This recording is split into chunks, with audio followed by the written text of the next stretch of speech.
Welcome back to the DaBoot Tragedies. Today we got LSU versus Purdue. The final score was 63-7. LSU had 594 total yards to Purdue's 263 yards. LSU had 26 first downs to Purdue 16.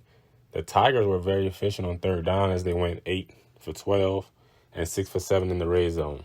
Early on, Jaden Daniels missed a few throws, and early in the game, the running game was not moving the ball. We had a few drops, but if Jaden Daniels make those throws, I believe the receivers make the catches. But as a good receiver, great receiver at LSU, you got to make the catch if the ball touches your hands, which led to the Tigers punting on the first drive of the game. But then they scored 5 straight drives to take a 35 lead going into the half. After the second drive, Keller decided to bring in Garrett Nussmeier into the game on the third drive, which blindsided me. I never thought I would see it until it's a blowout. But he came in early, and he handled his business. I mean, I just didn't think it would happen that early. But Jaden Daniels led 3 TD drives, and Garrett Nussmeier led 2 TD drives. And another thing I do know, Malik Neighbors is that guy. He was playing the position Butte was playing on the season, but at the position, he looked more quicker to the spots. He made some nice catches. I just know he's that guy. He's going to be it. He's Himothy. Both QBs look good in the first half as Mason Taylor, Malik Neighbors, and Noah Cain put on the show for the Tigers. 2 TDs from Noah Cain, 1 from Mason Taylor, 1 from John Emery, and 1 from Brian Thomas Jr. The defense was stout. The DBs played a very good game in the first half and throughout the whole game, causing 1 turnover in the first half. And we just look more physical and more athletic than Purdue, as we know. In the second half, the defense started out by getting a down stop and an interception on the second drive. Neighbors connected with Jaden Daniels on a pass in the third quarter. Then late in the third, Neighbors had a 75-yard touch pass that he brought to the crib. He just, like I said, he's that guy, man. Jaden Daniels' day came to an end in the third quarter as he finished the day 12 for 17, 139 passing yards, 1 touchdown, 6 rushes for 67 yards, and 1 receptions for a 5-yard touchdown. Garrett Nussmeier day also came to the end in the third quarter as he finished the day 11 for 15, 173 yards, 2 touchdowns, and 1 interception, the only turnover we had on the game. Walker Howard then came in for the Tigers when we was up 49-7. He went 2 for 4 for 7 yards, and he had 2 rushes for 23 yards. On 1 rush, he rushed for 22 yards, where his speed looked like it was there. If his speed looks like it's there and his arm is also elite like we think, this QB battle would be crazier than we thought. The running backs had an average day being we only had 22 rushes from our running backs. Cain carried the ball 8 times for 58 yards and 2 touchdowns, which I believe he didn't play the second half at all. Emery had 7 carries for 52 yards and 1 touchdown. Then Derek Davis came out at the end of the game where he had a hard run for a touchdown in the fourth where he ran through a defender. And he finished off with 6 carries and 29 yards. Then the Tigers defense capped off an amazing year, a great season, with a pick 6 from the great son, Frank Wilson IV, who went 100 yards for the pick 6. This was a great season by this team. I am very proud of these boys and the heart that they fought with all season. They exceeded the expectations by a lot by winning the West and going to the SEC Championship, 10-win season. This was great. So what does this mean for the Tigers moving forward to spring ball? At QB, we will have a 3-way battle between Jaden Daniels, Garrett Nussmeier, and Walker Howard. We have the 4-star QB from Louisiana, Ricky Collins, who signed this recruiting period, coming in, which I believe he's going to redshirt his first year to get his weight up and have some of that weight program from LSU. A huge number of fans believe the job is Jaden Daniels to lose. Then there are the ones that think Walker Howard time is now. And there are also the ones that think that want to ride a Nuss bus, where the bus is going to bring us. He has the arm talent. Jaden led the Tigers to be the SEC West champions and to the SEC championship. We know how great he is with making plays with his legs. He's the best dual threat QB to come to LSU by far ever. It's not even close. There were plays he made that no other QB on the roster could make, and we know this. He just needed to improve in the passing game to be great. Through the year, he began to make better decisions and progressed in the passing game. Then towards the end, he kind of stalled a little bit, took some steps back. Then UAB again, he found himself. He was able to show better progress on reading defenses, but he needed to start trusting his receivers to make the catches. He needed to anticipate passes more and don't be scared to make that turnover. I think he was just scared to throw an interception and that would just stay stuck in his head.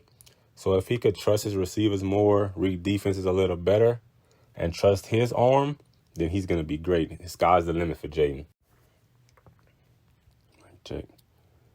As we've seen with Nussmeier when he stepped into the SEC championship game, Nuss came in the game knowing his receivers were better than the players across from him.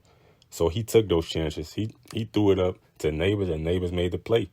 That's why he was able to be successful in the second half, because he trusted himself and he trusted his receiver. Nuss is not gun-shy at all, which can be a blessing and a curse, as making some of those risky throws could lead to interceptions. So Nuss need to clean up his decision-making and not look for the big play every throw he makes. As we've seen in the bowl game, Nuss was able to push the ball down the field on effortless throws. I'm not sure if anyone else sees it. As we've seen in the bowl game, Nuss was able to make some nice throws and move the ball down the field and go ahead and score.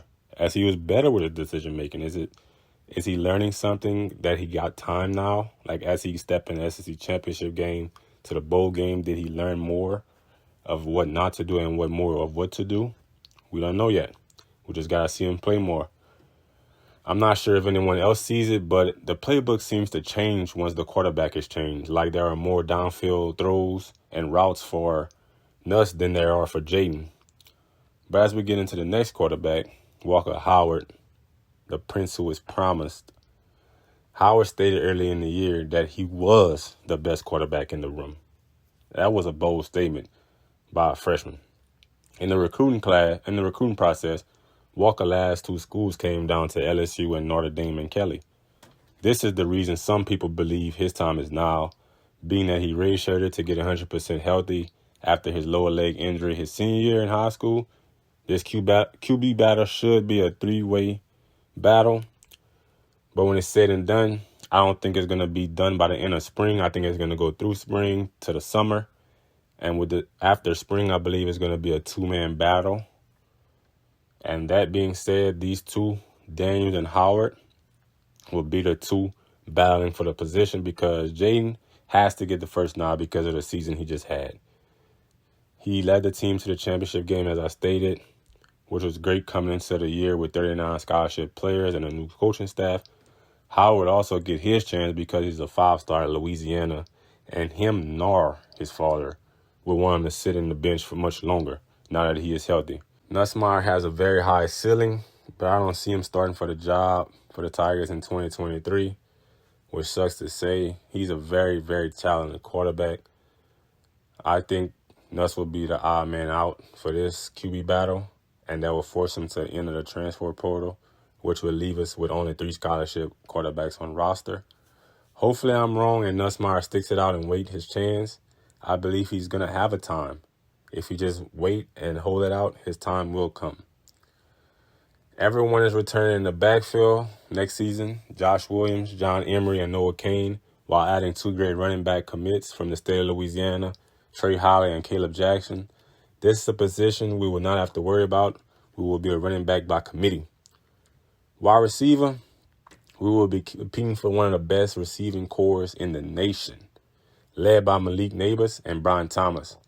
We getting Chris Hilton back off of injury. He's a great outside receiver with very good speed, while adding 5 stars, Shelton Sampson and Jalen Brown. We will be having a dark horse with Kyle Parker, who will be one of the best receivers in the class and maybe our receiver room, which will be tough with Neighbors, but Kyle Parker will be that guy. Tight end took a big hit with players in the portal, but we were able to pull in 3 tight ends through the recruiting cycle, and we were able to flip elite tight end Pimpton from Vandy. Mason Taylor will be the leader of this room. He developed into a great pass catcher as the season went on. He is someone that could be trusted in key situations. He is also a good blocker. The offensive line is an area we will not have to worry about this year either. We did in the past. We are returning all of our starters while adding Zalance Hurd, who is a monster 5-star, top 20 player. who will come in and compete for a starting spot right away. I believe we will start out with Hurd at left tackle, with Will Campbell moving on to right tackle. We would throw Emory Jones at the guard spot and Turner at the other guard spot. This would be one of the best lines in the country.